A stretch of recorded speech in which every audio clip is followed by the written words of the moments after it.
Hello, my name's Michael Banks, and today's topic is the danger of not giving feedback.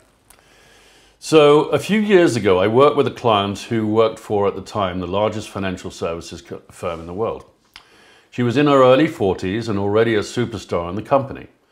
As co-head of a global division, her results were stellar. That said, she and the other co-head had not talked to each other for the longest time, even though her office was only 2 doors down from his. I mean, literally about, 10 meters away. But they weren't talking. So I was brought in to fix this rift. I talked to all those around the 2 individuals and discovered that the male co-head was quite well-liked, but that opinions were sharply divided about the woman. Most of her own team liked her, but she was intensely disliked by the man's team. And worst of all, as you can imagine, the breakdown of communication between the 2 was mirrored and reflected throughout, all the way from the top down, through both sides of the company. And it was also apparent that, generally speaking, the senior men in the organization were scared of her. This was hardly surprising to me because the first time I met her, I sat down in her office and I felt completely disoriented, paralyzed, and it took me a few moments before I could even talk coherently. And I felt this incredible tension in my stomach. I think, I can only assume I was picking up on her stuff. So the feedback that I got from my interviews with people around her was that she was a bully, she was cold, she was intimidating. And, for example, her personal assistant was often in tears in the office because of the way she treated her. So anyway, I was dreading giving her this feedback because my MO has always been to not edit or summarize or censor the data and just to leave it in the verbatim form. So I was really dreading it.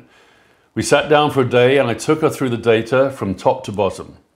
She was shocked and very distressed to hear what so many people thought of her. As hard as it was for her to hear the feedback, she was in fact grateful that I had been able to open her eyes to the truth of how she was perceived by others. That she had reached such a senior position and was not aware of this reality was shocking. What was even more shocking was that none of her managers throughout her career had ever given her any feedback. So, given her personality and behavior, it was perhaps understandable that her bosses avoided giving her feedback, but managers have to step up to the plate. It is criminal for a manager to not give feedback to their direct reports. So a day after the feedback session, I got a call from her PA, the one that was in tears so often. "Michael, what have you done to her? I went into the office this morning and she hugged me. And she said how sorry she was for how she'd been treating me all the time." And the relationship between the client and the other co-head was restored as well. The lesson of this story is that feedback is a gift and that everyone deserves to get. Even if it's tough to deliver and tough to receive, feedback is a gift and essential to be successful, really successful. So that's it from me today. I hope you found it useful. And in a couple of weeks' time, I'm going to be doing another video blog, and it's going to be called How Our Past Can Condition Our Habitual Behavior.